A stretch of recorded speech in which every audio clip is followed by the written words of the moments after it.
ভালোবাসা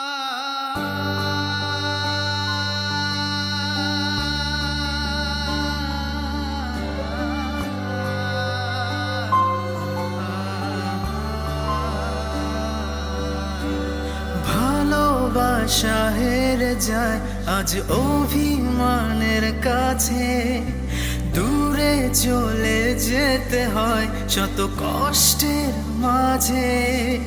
এভাবেই কি থেমে যায় সম্পর্কের বাঁধন, ছিঁড়ে যায় প্রেমের সুতো কারণ অকারণ।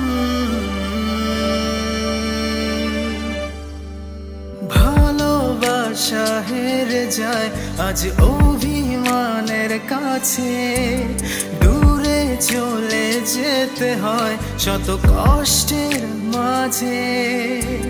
ভালোবাসা হেরে যায় আজ অভিমানের কাছে, দূরে চলে যেতে হয় শত কষ্টের